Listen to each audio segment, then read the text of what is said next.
Salve, salve galera! Eu sou o Luan Matheus, sou UX Designer e esse é o Papo de UX. Hoje o papo aqui é sobre um dos eventos mais relevantes da nossa comunidade de design, a UXConf BR. Vamos falar sobre como esse evento nasceu, quais foram as motivações, os desafios, os temas que já passaram por lá e, claro, a importância de participar de encontros como esse para impulsionar sua carreira e expandir suas conexões. Neste ano, o tema central é Design Imutável. E a gente vai descobrir o que motivou essa escolha e o que esperar da experiência dessa edição. Para compartilhar tudo isso com a gente, eu trouxe os organizadores do evento que estão por trás de cada detalhe dessa conferência que movimenta o cenário de design no Brasil. Olá, salve, salve, Pedro, Rafa e Thiago. E falar contigo. Obrigado, Luan. Prazer estar aqui com você, cara. Muito bom. Salve, Luan.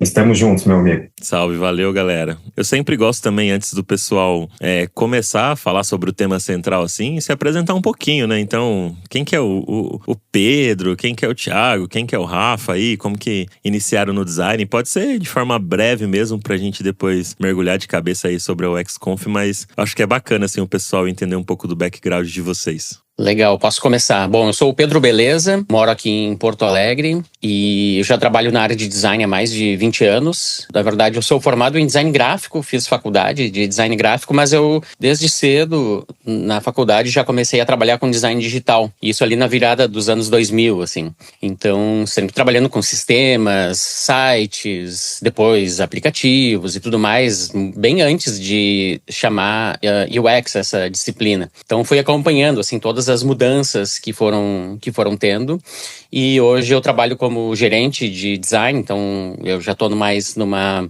linha de gestão nos últimos anos, mas continuo trabalhando com softwares, com sou equipes. Thiago Esser, enfim, e eu também sou designer há mais de 20 anos, atuo na área há um bom tempo, tenho diferentes formações, mas que eu sempre digo que acabam formando um pouco uma formação de design. Eu estudei tanto publicidade, comunicação e depois artes visuais. Eu não estudei formalmente o design, mas as duas misturadas meio que dão um design, né? No final das contas, eu também acabei aprendendo muito no trabalho, comecei sem experiência nenhuma, me lembro que entrei numa empresa de tecnologia, não sabia nada de ferramenta, nem nada, estava querendo fazer já essa migração da área de publicidade para tecnologia, onde eu acabei ficando. Então, cresci muito na profissão, aprendendo, fazendo no trabalho e também com os eventos, com os encontros como esse sobre o qual a gente vai falar hoje. Eu nasci e me criei em Porto Alegre, mas há 5 anos eu me mudei aqui para a Alemanha, onde eu vivo hoje, em Berlim. Então, esse final de semana, uns 2 finais de semana atrás, faz 5 anos que eu me mudei para cá com a minha família.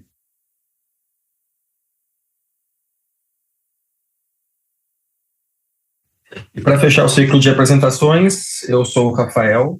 Eu tenho uma trajetória um pouco diferente da do Pedro e a do Thiago. Eu comecei ali nos anos 90 como desenvolvedor de software, né? Peguei toda aquela onda das soluções para esses aplicativos para o computador mesmo, na época que a gente ainda instalava apps no computador, né? Então você não era aquela coisa de você acessar a nuvem e pôr um endereço e acessar o sistema, né? Eu desenvolvia sistema em Delphi, em Visual Basic, aquela coisa arcaica. Pouco a pouco eu comecei a me deslocar para essa camada de discovery, de análise de negócios, de prototipar antes de iniciar a desenvolver, e entrei nesse mundo do design sem entender que eu estava atuando, né? Foi uma coisa meio como é que eu vou dizer assim, não intencional, né?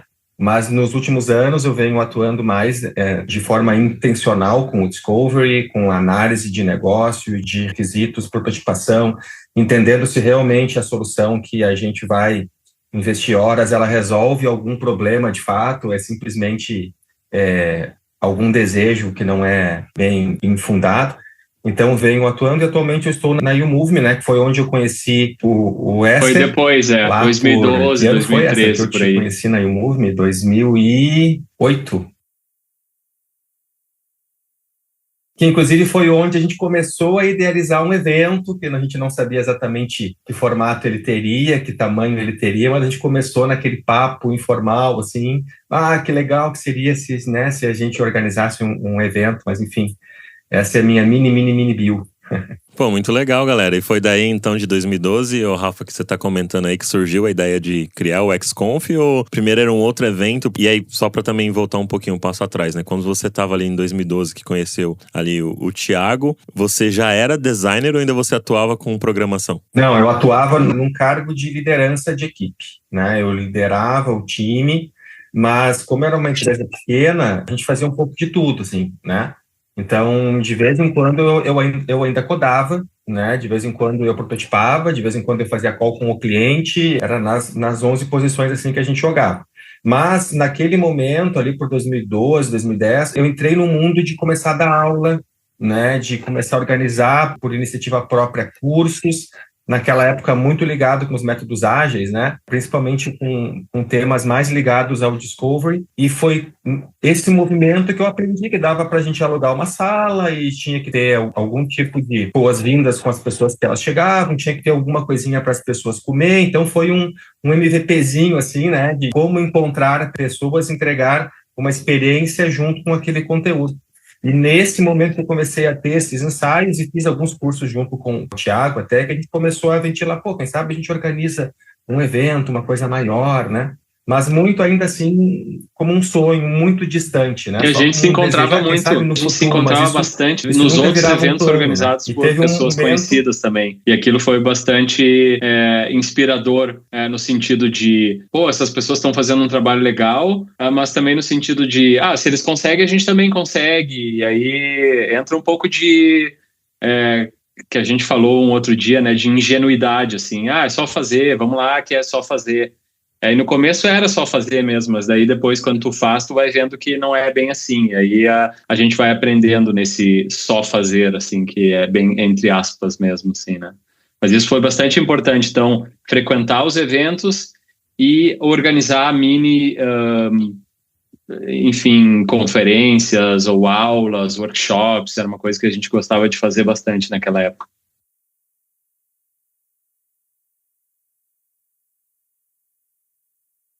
Inclusive, uma coisa que a gente fala é que a gente se conheceu em eventos, né? Eu, o Pedro e o Thiago, antes de o Wesley e eu, a gente fez essa jornada na empresa juntos, a gente acabava se encontrando nos eventos da nossa comunidade aqui e se conheceu, né? E começou a bater papo através dos eventos. Então, a gente sempre acreditou muito na importância dos eventos para unir, assim, né? As pessoas, e ele não é só aquele momento que você vai lá e tem alguma apresentação de um conteúdo e você, nossa, que conteúdo legal, e você leva isso para a sua vida. É óbvio que o conteúdo é importante, mas essas conexões também a gente entende que são muito importantes, porque a gente tem hoje uma relação sólida que iniciou com encontros informais em eventos. Conheci também o Thiago e o Rafael em pequenos eventos, ali na virada, no início dos anos 10. Então, e nessa época eu era o representante do IXDA Porto Alegre, o Interaction Design Association. Então, eu estava também organizando pequenos meetups, encontros assim para 10 pessoas, 20 pessoas no máximo. Então, a gente começou a frequentar eventos, eu vinha fazendo pequenos meetups, o Thiago e o Rafael vinham fazendo aulas também, encontros, e foi uma convergência, assim, a gente na mesma vibe, na mesma época, tratando de assuntos semelhantes, e aí a gente se achou e por uma questão de muito afinidade, assim, a gente se encontrou e a gente, na verdade, primeiro a gente ficou amigo. Então, através desses encontros, rolou uma amizade entre a gente, uma identificação e uma admiração mútua, assim.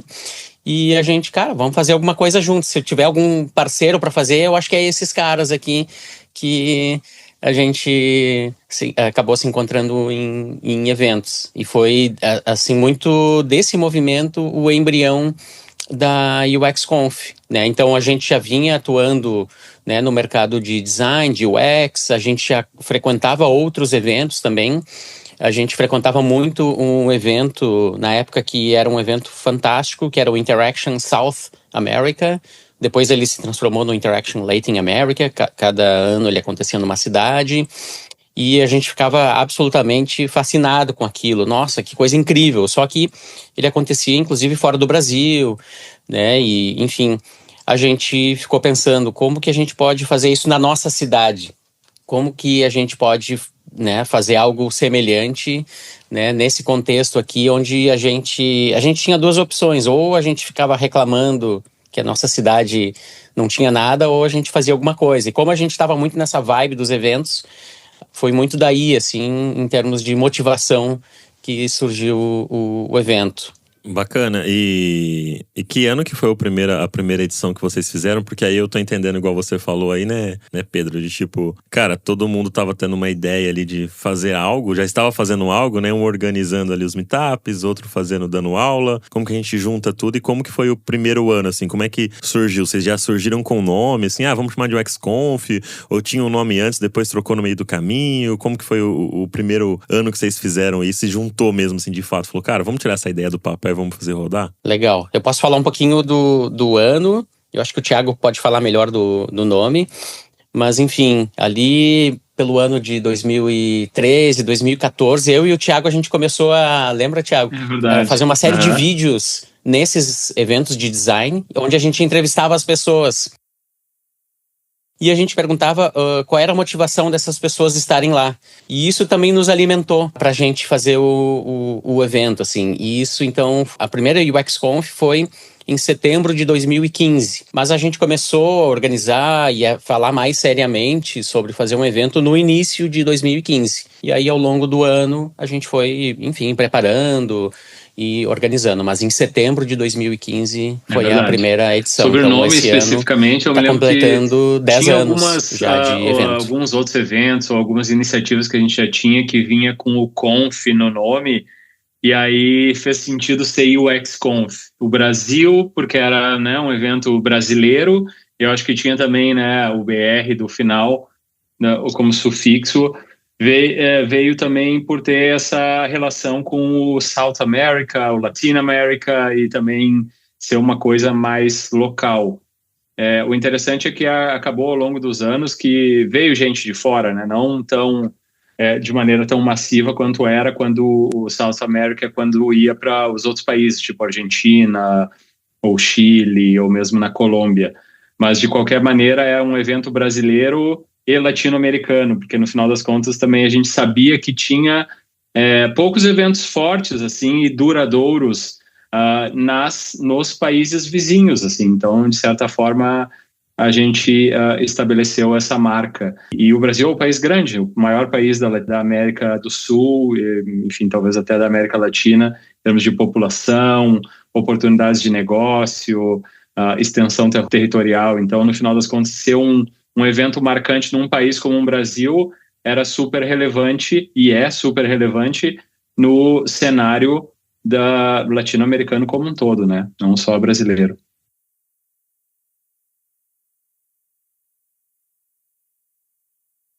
Eu até vou te falar, Luan, que a primeira edição eu achei ela fácil, tá? Porque a gente fez ainda num tamanho pequeno, a gente fez um auditório para 120 pessoas, né? Então a gente colocou um site no ar, a gente abriu. Eu acho que sim, a gente abriu o Call for Papers. Ou a gente convidou os palestrantes, vocês lembram? A gente abriu desde a primeira edição, né? Então a gente abriu Call for Papers, analisou, aí a gente fez uma seleção, colocou um site no ar. E como existia uma lacuna de mercado, que a gente foi entender, né? Porque a gente fez essa coisa bem na emoção, a gente queria fazer um evento, mas a gente nem tinha entendido se realmente tinha espaço de mercado ou não, né? E para nossa surpresa, esses 120 lugares esgotaram muito rapidamente, né? E como era um evento para 120 pessoas e era em um local que a gente conhecia, eu já tinha feito alguns cursos, algumas coisas lá, a gente conhecia bem aquele local, foi muito tranquilo, assim. Né? Então a gente organizou o nosso credenciamento, um evento de 100 pessoas que chegam para ganhar a sua identificação, é muito simples de a gente fazer, né? Então eu te diria que o perrengue mesmo foi no ano seguinte, em 2016, quando a gente passou de um evento de 120 para um evento de 450 pessoas. Ali a gente já começou a descobrir que não dava mais para a gente fazer tudo. Né? Na prática, a gente fez tudo naquela edição, foi bastante complicada, mas a gente entendeu, cara, não dá para a gente fazer tudo. A gente precisa de um fornecedor que produz eventos. Né? E, se não me engano, a partir de 2017, a gente passou a contratar uma empresa que organizava o evento junto com a gente. Né? Claro, a gente que idealiza, a gente que faz essa curadoria de tema, conteúdo, palestras, mas, cara, tem muito trabalho por baixo dos panos, assim, né? Se tu vai ter no evento comida, tu tem que escolher de quem tu vai contratar, qual é o orçamento que tu tens. Tu tem que te lembrar que tem pessoas que têm uma certa alergia ou intolerância, então tu tem que pensar que essa comidinha que tu serve, ela tem que se preocupar com isso. Então tem um trabalho de entrar em contato com o fornecedor, e cotar e orçamento, e a conta não fecha, etc. A partir de 2017 que a gente começou a ter um apoio mais organizado, né? Então, em 2016, eu me lembro que foi um evento, eu particularmente me estressei bastante, assim, com a produção da cenografia, porque foi o primeiro ano que teve cenografia, né? A primeira edição não tinha, ela era um auditório, assim como ele é, com aquele projetor lá, e a cenografia é o slide no palco, ponto, né? Em 2016, a gente já contratou, assim, uma infraestrutura para ter uma área de convivência, com lugar para as pessoas sentar, com stand. Foi bem traumático, assim. Deu certo, mas foi bem complicado. E eu acredito que o primeiro ano de vocês ali organizando esse evento, né? Igual você falou, a gente começou no começo de 2015 e o evento rolou lá em setembro. Cara, provavelmente vocês enfrentaram vários desafios. Mas eu queria que, se vocês pudessem falar de qual foi o principal, assim, que vocês mais enfrentaram pra poder fazer o evento acontecer, assim, de verdade, sabe? Falar, isso é o que mais tá doendo pra gente, a gente tem que resolver de alguma forma, tal. Vamos aí, porque realmente organizar um evento não é uma parada fácil, assim. Eu nunca organizei um evento dessa magnitude, como vocês, assim. Mas já tive que organizar pequenos eventos dentro de empresas e eventos online na época da pandemia ali. E é um desafio, né? Você chamar pessoas, né? Pra dar as palestras e etc. Fazer curadoria de conteúdo, enfim. São vários processos aí, várias camadas. Mas gostaria de ouvir de vocês aí. O principal desafio que vocês tiveram pra fazer o primeiro XConf, como que foi? Tem outro desafio que na verdade é um desafio que a gente tem até hoje. Qualquer pessoa que organiza qualquer tipo de evento, acho que vai falar algo muito parecido. Mas é fazer o evento se realizar do ponto de vista financeiro. Então, a questão de patrocínios, principalmente no início. Então, o desafio foi como a gente poderia abordar patrocinadores com algo novo, onde nós mesmos não tínhamos muita experiência ainda, então como fazer essas pessoas acreditarem na gente e investir, enfim, dinheiro na gente. Esse foi um desafio, claro, é um desafio que todo ano a gente passa, fazer o evento ser realizado do ponto de vista financeiro, conseguir patrocinadores, empresas que estejam dispostas em aportar uma quantia para a gente realizar o evento, né? Lembrando que a gente basicamente usa o patrocínio e o valor dos ingressos para pagar o evento, né? É caro construir um evento, não é fácil, né? Então a gente tem uma série de fornecedores, né, o local, tudo, né, a alimentação, fazer tudo isso acontecer. Então, eu não diria que é um perrengue, mas é algo que a gente tem que colocar bastante esforço. Eu acho que é o Duas coisas só que eu me lembro também da primeira edição, que eu acho que a gente teve a conta ou fechar. sorte ou a gente conseguiu validar bem a necessidade, que foi, primeiro, esse ponto de lotar. Eu acho que esse seria até um terceiro ponto. Mas em relação a patrocínio, a gente estava lembrando que até teve uma empresa multinacional que nos patrocinou no primeiro ano, que acreditou, a SAP. Naquele momento a gente estava lembrando, teve outras empresas, a gente teria que até resgatar, ver se teria outras que apostaram lá naquele início. Isso foi bem importante. E o outro ponto foi que muita gente de São Paulo já veio naquela primeira edição, ou para palestrar ou para participar. Então, pessoas de outros estados indo para Porto Alegre, naquele momento foi uma validação bem interessante.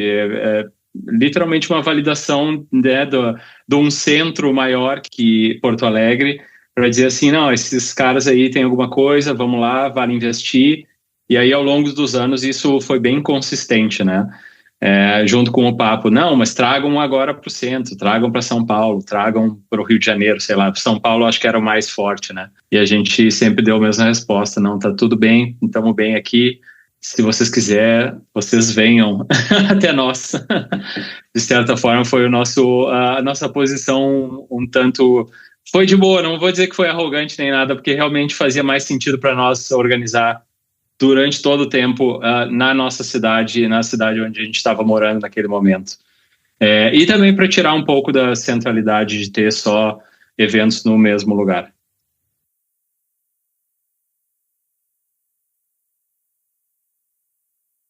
Eu ia comentar exatamente sobre isso que você pontuou agora no final, Thiago, porque tudo acontece em São Paulo, né? Tudo acontece na capital. E eu também não moro na capital, então muitas das vezes eu tive que participar em alguns eventos mais antigos. Eu lembro dos eventos que acontecia da Local Web, que acontecia lá em São Paulo, da Revista W. Não sei se vocês lembram dessas revistas assim que tinha os encontros que tinha o Maljor, que o Maljor ia lá, lançava os livros dele. Então, algum desses eventos assim, às vezes eu conseguia ir para São Paulo, mas isso era cada, sei lá, 2, 3 anos que eu ia para São Paulo, passava anos sem ir para lá, assim. Recentemente que tenho ido mais por causa do trabalho, do semiose que eu faço com o David, então acabo indo mais vezes para lá. Mas era bem difícil, assim. E como você comentou, cara, eu não vejo nem como arrogância, eu vejo como um propósito mesmo. De falar, cara, a gente precisa ter mais eventos em mais lugares do Brasil e parar com o eixo Rio-São Paulo e se espalhar mesmo. Porque hoje em dia, com a questão do trabalho remoto, híbrido, assim, a gente tem designers espalhados pelo Brasil todo trabalhando. Não só isso, como também nas localidades, né? Melhorar aquilo que a gente faz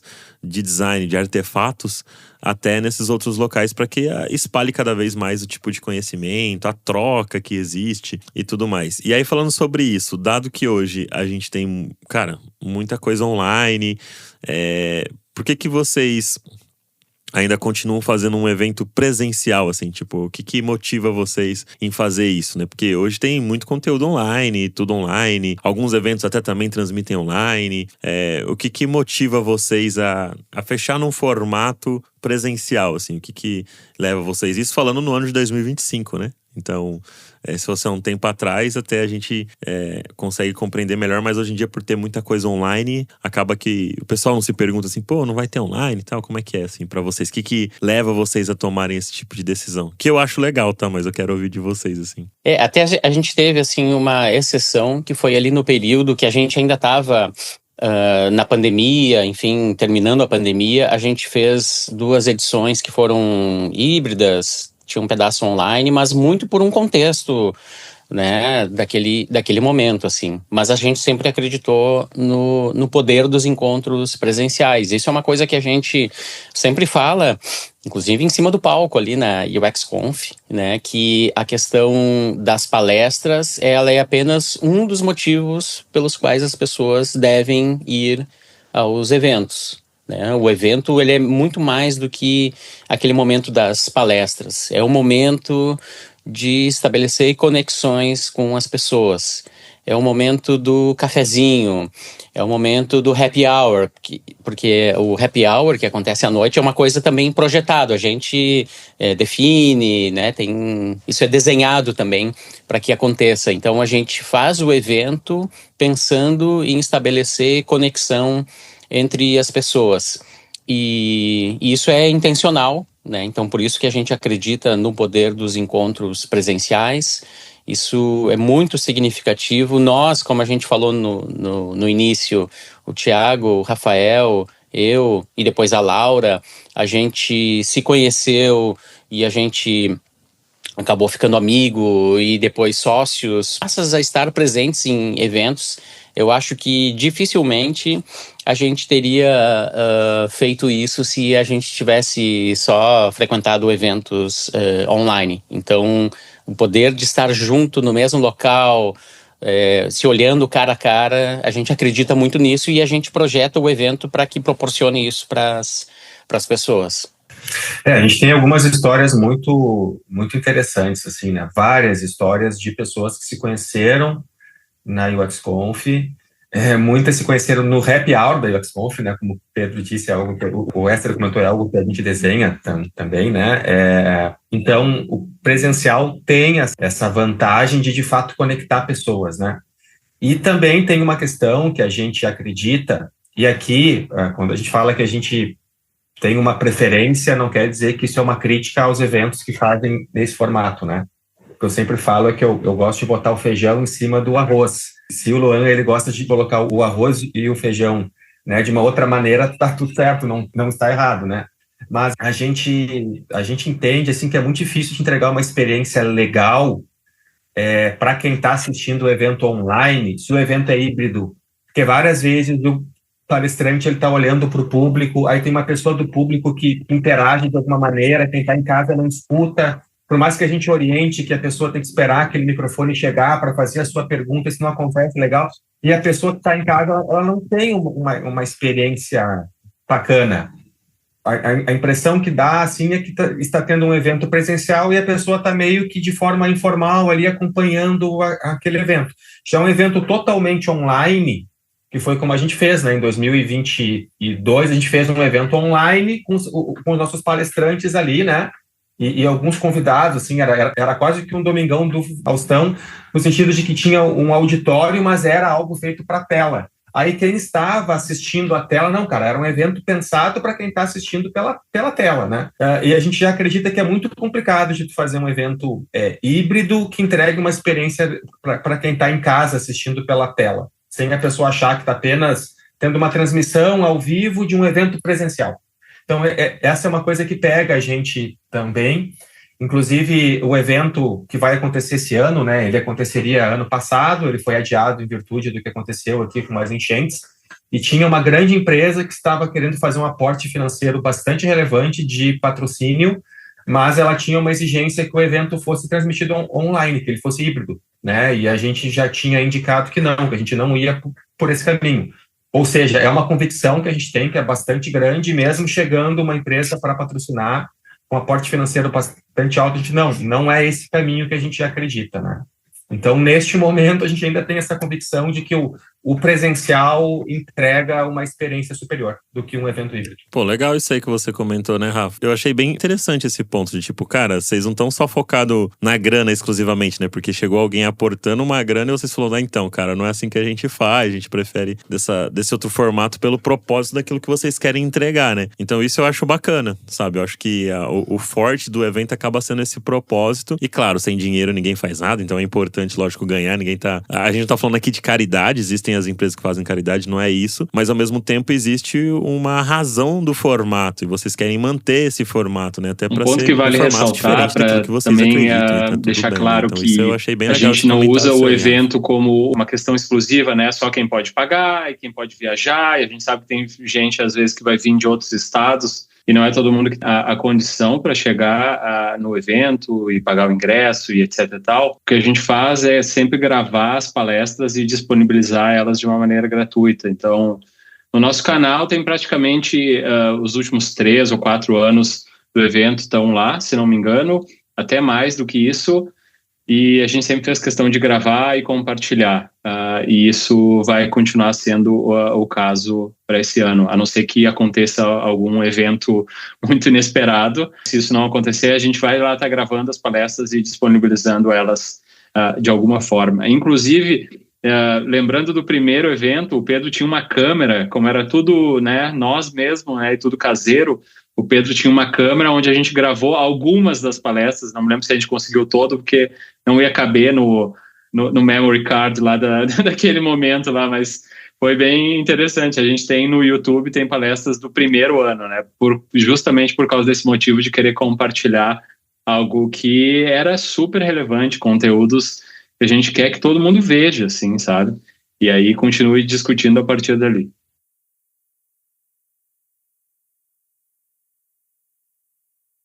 Pô, que legal, cara. Muito bacana. Parabéns aí por essa iniciativa, assim, de compartilhar esses tipos de informação para todo mundo, né? Ser algo também acessível, né? Que vocês querem proporcionar com o evento, de fato, é uma experiência diferente para só ir lá e assistir palestra. O assistir palestra é um pedaço do todo que vocês querem proporcionar como experiência para as pessoas. E como que surgiu o tema aí de design imutável, assim? O que vocês estavam pensando na hora de falar, não, o design é imutável. Como assim, né? Qual que é essa ideia desse rolê? Legal, posso comentar um pouquinho, assim? Aí tu me complementa, Thiago. A gente vai ter, assim, uma série de palestras, tá? A gente quer questionar muito isso, assim, né? Quais são as coisas que são mais efêmeras, né? A gente fala muito sobre questão de ferramentas, tecnologias, que muitas vezes elas surgem num ano, no outro ano já estão defasadas.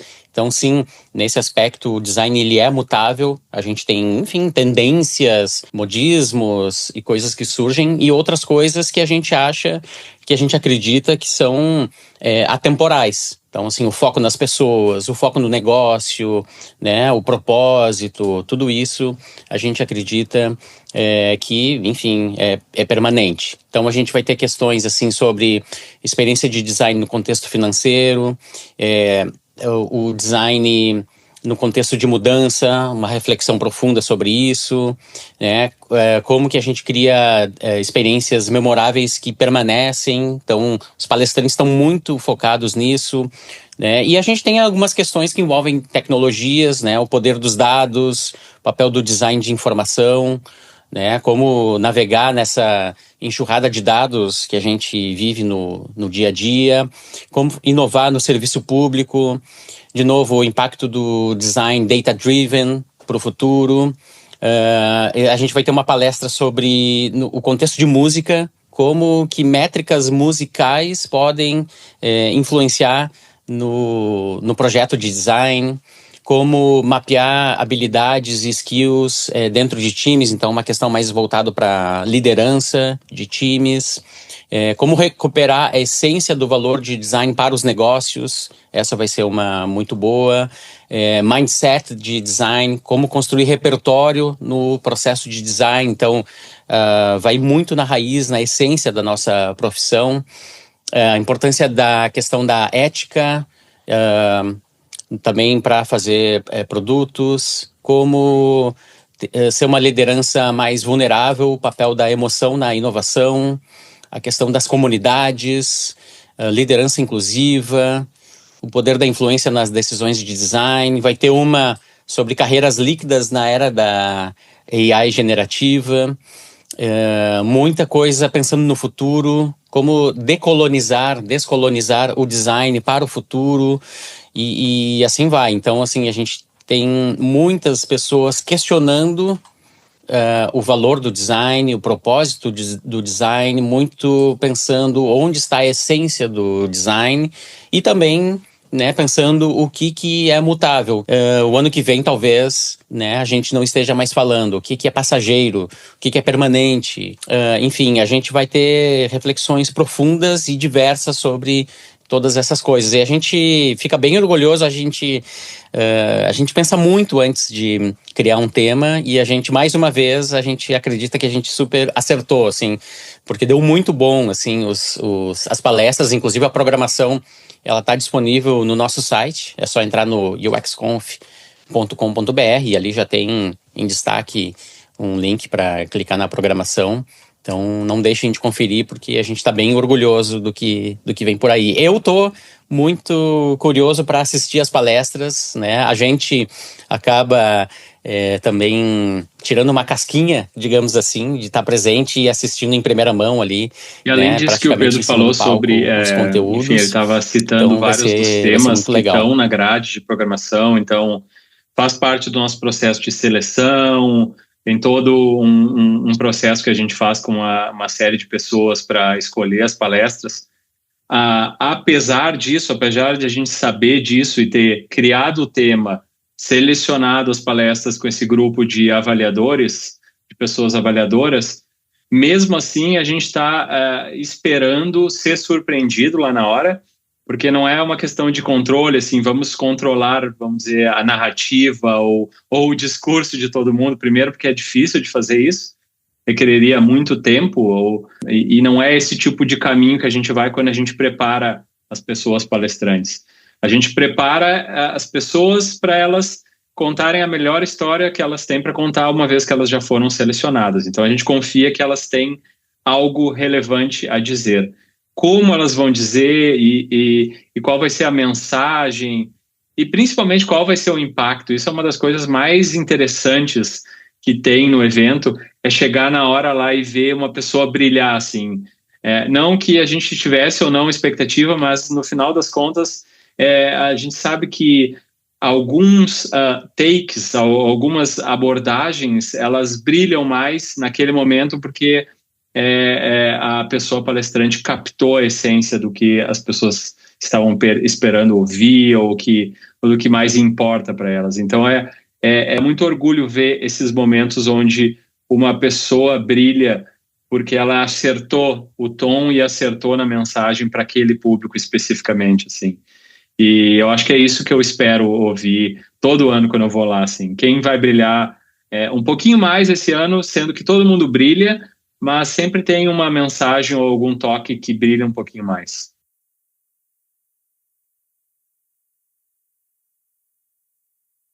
Pô, show de bola, Thiago. E vocês acreditam nesse ponto, assim, de tipo, cara, existem coisas que são realmente imutáveis dentro do design e outras que são realmente imutáveis?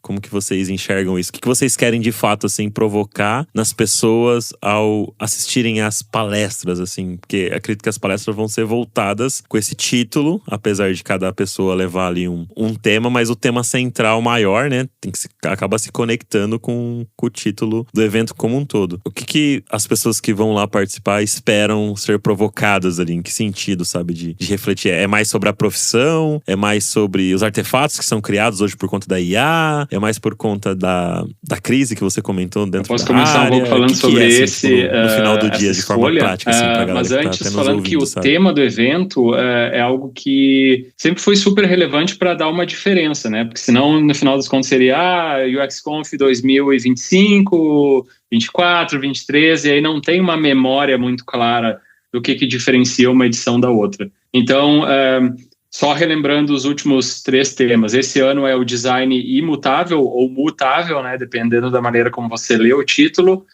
No anterior foi Seguindo em Frente, onde a gente vinha da saída de corona, então tinha uma questão de como é que a gente faz para seguir em frente. E se não me engano, posso estar falhando a minha memória em relação ao outro tema anterior, a gente fez um sobre design com propósito, né? É isso aí. Eu estava pulando para o outro ano, inclusive, que design era com propósito. Liderando pelo design. Era o nosso tema anterior ainda. Então, cada um dos temas tinha uma conversa com aquele momento. Então, esse de mudando a cultura e liderando pelo design, se não me engano foi em 2018 ou 2019, ele falava muito sobre a questão da liderança pelo design, as pessoas assumindo posições de liderança no design. Então, era muito apropriado para aquele momento. Beleza, voltando então para o tema desse ano, e ainda justificando um pouco por que eu fiz a lembrança dos outros temas. No último, a gente teve o Seguindo em Frente, e depois do Seguindo em Frente, a gente chegou à conclusão de que era, mas seguindo em frente por quê? Qual é o sentido de continuar seguindo em frente? Simplesmente seguindo em frente porque a gente tem que seguir, a gente não tem escolha? Ou não? Tem coisas que a gente quer deixar para trás e outras que vão ficar diante das mudanças que a gente está enfrentando aqui. Então aí veio essa brincadeira do imutável e imutável, o que vai e o que fica, o que a gente deixa para trás uma vez que a gente decidiu seguir em frente. E a gente não quer seguir em frente de qualquer maneira, de qualquer jeito. Eu acho que tem, enfim, como talvez seja intuitivo pelo nome, mutável e imutável, tem muito a ver com as mudanças pelo qual a gente está passando como uma profissão, que são evidentes, que vieram se evidenciando cada vez mais depois da pandemia, mas principalmente agora com o questionamento de AI, a crise na área de tecnologia, a crise mundial e por aí vai. Então, esses são todos os temas que vieram à nossa cabeça quando a gente decidiu pelo design imutável ou mutável, o que vai e o que fica.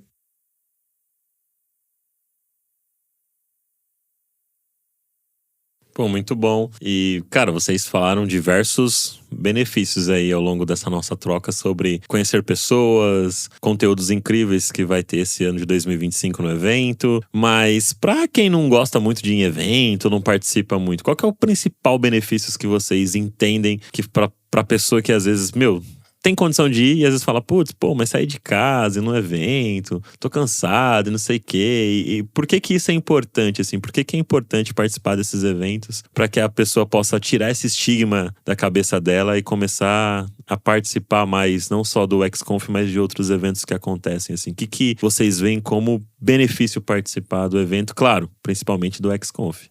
Eu acho que um grande benefício não só da UXConf, mas de qualquer evento, é a pessoa sair da sua bolha, né?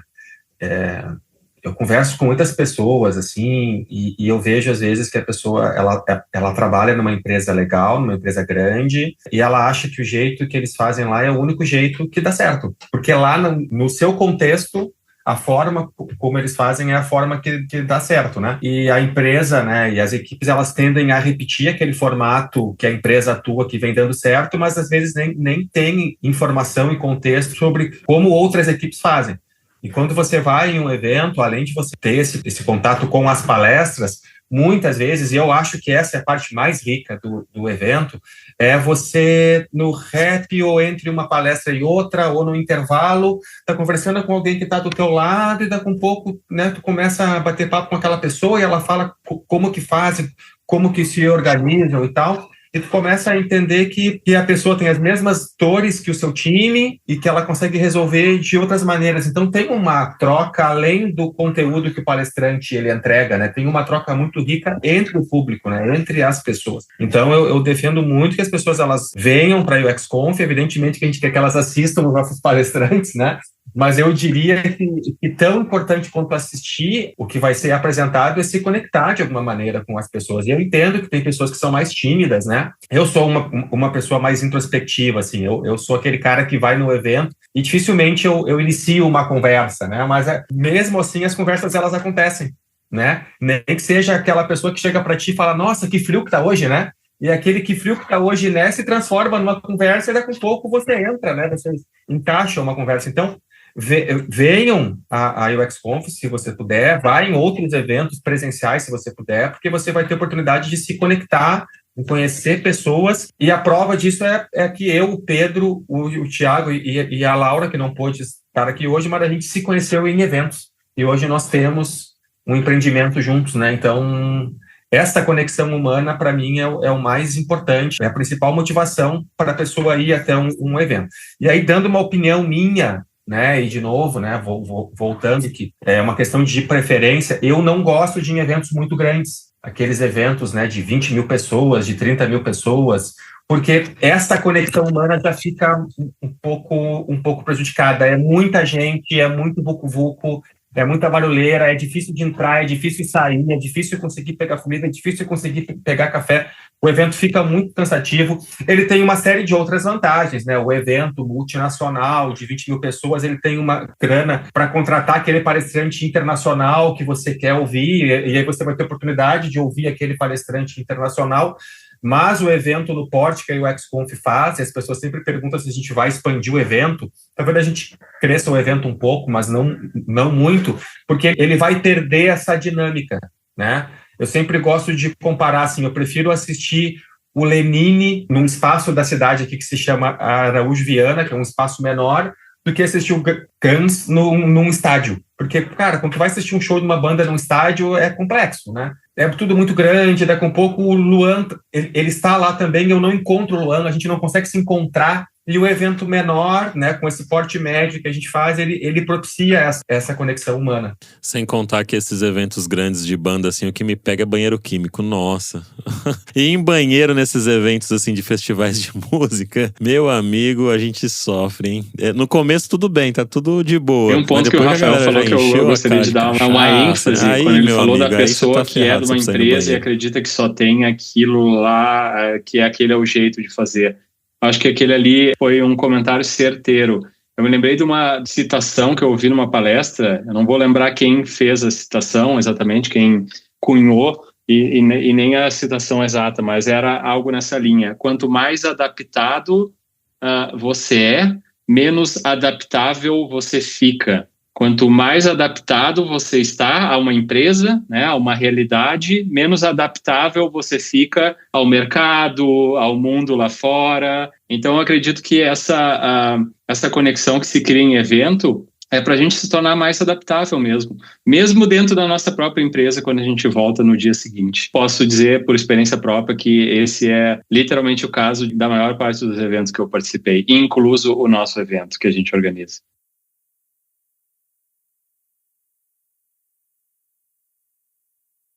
Pô, perfeito, galera. Muito obrigado pelo papo aqui hoje. Foi super incrível, assim, ter trocado com vocês, conhecer um pouco mais dos bastidores aí, como começou o XConf, o que esperar para esse ano de 2025. Deixa aí agora o site aí pro pessoal. O Pedro já comentou um pouquinho, mas fala de novo aí. A gente também, para quem tá ouvindo exclusivamente aqui pelo Papo de UX, tem desconto, então você pode clicar diretamente no link que tá na descrição deste episódio, já vai lá com o cupomzinho de desconto. Não precisa nem colocar e escrever nada, é só clicar no link direto e você comprar o evento lá. Inclusive, teve pessoas que me perguntou pelo LinkedIn, Luan, tô te seguindo agora aqui no LinkedIn e tal, todos os eventos que você tiver aí, se for participar e se achar interessante, me manda aí. Eu já mandei, esse aqui eu vou estar lá, em Porto Alegre, cola lá com a gente que vai ser legal. Eu mandei o link pra pessoa também. Então, clica aí que eu vou estar presente lá também. Então, quem quiser trocar uma ideia lá, bater um papo, conhecer, tirar uma foto, trocar ideia, pode colar que eu estarei por lá. Vai ser um evento super bacana e vai ser a minha primeira vez de ir no XConf. Não tive outras oportunidades antes de ir, mas agora, graças a Deus, com uma condição um pouquinho melhor, porque eu tenho que pegar dois avião e tal, então era um pouco mais complexo pra mim, mas agora deu uma barateada também em alguns voos, eu consegui comprar com antecedência também, então vou conseguir participar, não só desse ano, mas se Deus quiser, dos próximos também estarei presentes ali. Então, cliquem no link, mas se vocês quiserem divulgar aí outros endereços ou as redes sociais de vocês também, o pessoal acompanhar, saber outros detalhes, como é que o pessoal faz pra acompanhar aí? Legal, então acessem o nosso site, uxconf.com.br, e também nós temos perfil no Instagram e no LinkedIn. Então a gente também posta bastante conteúdo lá, só busquem por UXConf.br e vocês vão encontrar. Então, como se não bastasse todos os motivos pelos quais nós demos aqui para a pessoa participar, a gente vai ter a presença do Luan na UXConf, então vai ser uma ótima maneira de ir ali no cafezinho, no happy hour, conversar pessoalmente com o Luan. Então, esse é um excelente motivo a mais para estar presente. Então, só lembrando, vai ser em Porto Alegre, aqui em Porto Alegre, nos dias 17 e 18 de outubro de 2025, numa sexta e num sábado. Então, o evento ele começa ali a partir das 8 da manhã, vai até o final da tarde, depois happy hour na sexta de noite e depois sábado de manhã, a parte da manhã e à tarde e mais um happy hour no sábado à noite. Então, fica o convite aqui, vai ser muito legal. Esse ano a gente completa 10 anos de evento.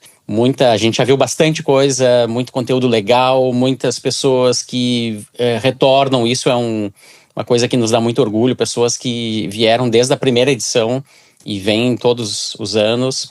Então espero que você seja mais um aí, Lua, que esteja nos acompanhando também ao longo dos anos.